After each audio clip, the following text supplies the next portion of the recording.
औज़ुबिल्लाहि मिनश्शैतानिर्रजीम बिस्मिल्लाहिर्रहमानिर्रहीम अल्हम्दुलिल्लाहि रब्बिल आलमीन अर्रहमानिर्रहीम मालिकि यौमिद्दीन इय्याका नअबुदु व इय्याका नस्तईन इहदिनस सिरातल मुस्तकीम सिरातल लज़ीना अनअमता अलैहिम गैरिल मग़ज़ूबि अलैहिम वलद्दाल्लीन। आमीन। भाइयों और बहनों, अभी आपके सामने मैंने कुरान के प्रारंभिक या शुरुआती अध्याय जिसका नाम अल फातिहा है उसको अरबी में पढ़कर सुनाया है। इसका अनुवाद भी आप देखें, परंतु इसके अनुवाद को बताने से पहले ये बताना चाहता हूँ कि आज से जमात इस्लामी हिंद की ओर से एक लगातार प्रोग्राम आयोजित किया जा रहा है।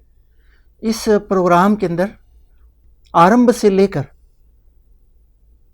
पूरा होने तक कुरान के 30 भाग जो बड़े बड़े बनाए गए हैं, उनमें क्या संदेश, मानव के लिए क्या शिक्षा और मानव के लिए क्या मार्गदर्शन है, वो थोड़ा थोड़ा करके आपके सामने प्रस्तुत किया जाएगा।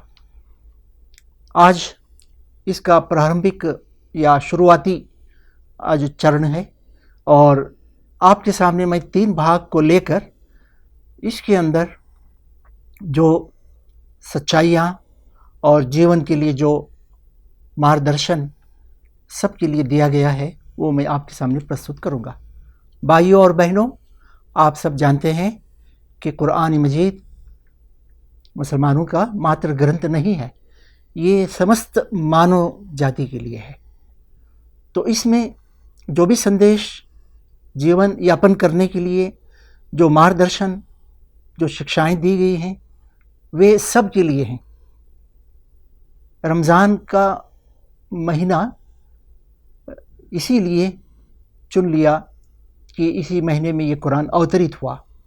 आगे इसकी विस्तार में कुछ विचार और आपके सामने प्रस्तुत करूंगा। ये सब कार्यक्रम आज से जो चलेगा, ये कुरान वर्तमान में जीने की कला, या यूँ समझिए Quran an art of living, इस प्रकार से ये थोड़ा थोड़ा करके आपके सामने चीज़ें आएंगी। मुझे बड़ी आशा है और बड़ी प्रसन्नता भी है कि आप सब इसको ध्यानपूर्वक सुने और फिर अपने मित्रों को, अपनी फैमिली को और अपने और जो करीबी लोग हो सकते हैं उन सबको इसमें भाग लेने के लिए कहें। ये एक बड़ा शुभ अवसर है, ऐसे अवसर बहुत कम ही प्राप्त होते हैं। तो भाइयों और बहनों, आपने अरबी में जो सुना है उसका नाम अध्याय है Al Fatiha, opening chapter of the Quran. Quran का अर्थ होता है बार बार पढ़ी जाने वाली चीज़, वो किताब जिसको बार बार पढ़ा जाए। आप देखते हैं कि पूरे विश्व में आज कुरान रमज़ान में कितने ही करोड़ों लोग हैं जो इसको, भाई बहनें मुसलमान, इसको पूरा पढ़ते हैं। बाकी वक्तों में आप देखते हैं रमज़ान को छोड़कर कि 5 वक्त की नमाज में कुरान पढ़ा जाता है। तो इस प्रकार से ये पूरे कुरान का ओपनिंग चैप्टर है जो अरबी में मैंने सुनाया। अब इसमें जो महत्वपूर्ण बातें बताई गई हैं, बड़ी संक्षिप्त में ही मैं आपके सामने उनको रख सकता हूँ। ये एक प्रार्थना है जो हम सब मिलकर सामूहिक रूप से अल्लाह ईश्वर से प्रार्थना हम करते हैं। वो प्रार्थना क्या है कि ऐ अल्लाह, सारी प्रशंसा तेरे लिए है जो सारे जहानों का रब है, तू सारे जहानों का रब है। भाइयों और बहनों, रब अरबी का शब्द है। अभी जो सूरह फातिहा यानी फातिहा अध्याय मैंने पढ़ा वो भी अरबी में है।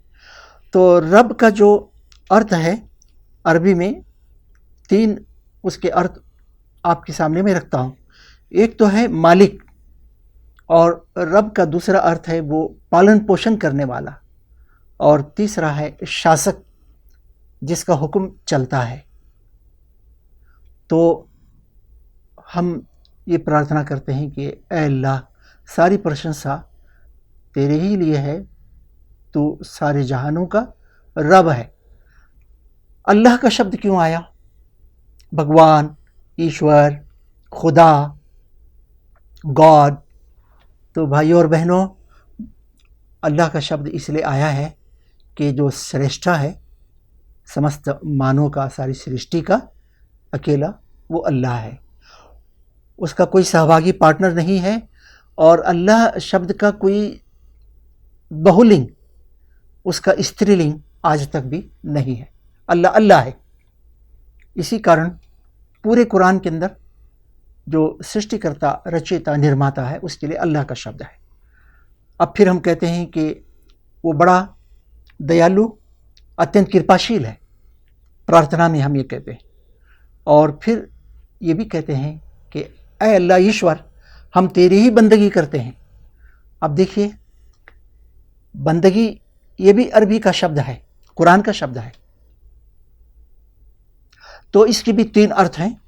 एक है कि पूजा उपासना की जितनी पद्धति या जितने तरीक़े हैं वो सब सिर्फ तेरे ही लिए, तुझे छोड़कर किसी और की पूजा उपासना नहीं हो सकती।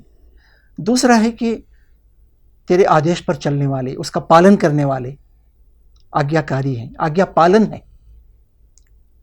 तीसरा यह है कि तेरी गुलामी करते हैं। तो भाइयों और बहनों, अब हम प्रार्थना करते हैं कि ऐ अल्लाह ईश्वर, हमको सत्य मार्ग, सीधा रास्ता, सीधा मार्ग दिखा। वो मार्ग जिस पर पहले लोग चले हैं, तो वो तेरे कृपा पात्र हुए हैं, और जो प्रकोप के भागी नहीं हुए हैं, और जो भटके हुए नहीं हैं। भाइयों, अब आइए दूसरा अध्याय अल बकरा, इसमें मानव को संबोधित करते हुए क्या क्या बातें हैं। तो इसमें कहा गया कि ऐ लोगों, बंदगी इख्तियार करो उस रब की जो तुम्हारा और तुमसे पहले जो लोग गुजरे हैं उन सब का श्रेष्ठा है, क्रिएटर है, पैदा करने वाला है। और फिर बताया कि कुरान की ये बहुत बड़ी विशेषता है, वो किसी भी सच्चाई को स्वीकार करने के लिए ज़ोर ज़बरदस्ती भी नहीं करता, और आंखें बंद करके स्वीकार करने के लिए नहीं कहता। कुरान आह्वान करता है कि तुम सोच विचार करो, अकल से काम लो, और जो तर्क है, प्रमाण है, विवेक है, उसके आधार पर इसे स्वीकार करने का निर्णय तुम अपने जीवन में ले सकते हो। अब देखिए, अल्लाह ही की बंदगी हम क्यों करें? उपासना, पूजा, प्रस्तिश, उसी से हम क्यों मांगें? उसी के आगे माथा क्यों टेकें? उसी एक अल्लाह ईश्वर के आगे। तो कुरान कहता है, उसने तुम्हारे लिए ज़मीन को फर्श बनाया। ये धरती ये लट्ठों की मानिंद घूम रही है 6000 माइल्स पर आवर। हमें कोई झटका नहीं लगता। हम आराम से घर बना रहे हैं, हमारी सड़कें हैं, हमारे शॉपिंग मॉल हैं, बड़ी बड़ी बिल्डिंगें हैं, सब कुछ है। हम आराम से रह रहे हैं, घर में बिस्तर लगा के सोते हैं, विराम करते हैं। तो भाइयों और बहनों, धरती को फर्श बनाया और आकाश को छत बनाया। कैसा छत? उसमें से सूर्य की अल्ट्रावायलेट या गामा ऐसी कोई ख़तरनाक जो रेज़ हैं, शुआएं, वो यहाँ धरती तक नहीं पहुँचती हैं, वहीं वो रोक ली जाती हैं। 500 मील तक हवा का एक गिलाफ है, ये वायु का एक गिलाफ है, वो भी रोक देता है। और फिर उसी आसमान से कुरान कहता है, वो कौन है जो वर्षा बरसाता है? वो अल्लाह है। और फिर वो वर्षा बरसने के कारण नाना प्रकार की पैदावार, फल फूल, फ्रूट और सामग्री या बहुत सारी खाने पीने की चीज़ें, हमें जीवन व्यापन करने के साधन सब मिलते हैं। तो भाइयों और बहनों, जब ये सब करने वाला एक अल्लाह ईश्वर है, उसे छोड़कर किसी और को उसका सहभागी पार्टनर बनाकर तुम कैसे इस तरह का रवैया या इस तरह का तुम उसके साथ मामला कर सकते हो? अब इसी अध्याय सूरह अल बकरा में आगे चलकर कहा गया, तुम अल्लाह के साथ इनकार की नीति का तरीका कैसे चला सकते हो? सोच विचार तो करो। तुम निर्जीव थे, उसने तुमको जीवन प्रदान किया। क्या अल्लाह ईश्वर को छोड़कर किसी और का नाम ले सकते हो जिसने जीवन प्रदान किया हो? और फिर वही तुम्हारी प्राण निकालेगा। और जब वो समय आ जाता है, पूरी इस ब्रह्मांड में कोई शक्ति नहीं जो मनुष्य को बचा सके, मृत्यु से बचा सके, और फिर वही पुनः तुम्हें जीवन प्रदान करेगा।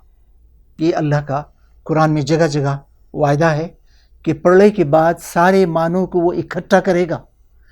जितने मृत्यु पाए हुए मनुष्य मानव हैं, उन सबको प्राण डालकर फिर उनको दोबारा पुनः अपने सामने जीवन देकर प्रदान करके हाजिर करेगा।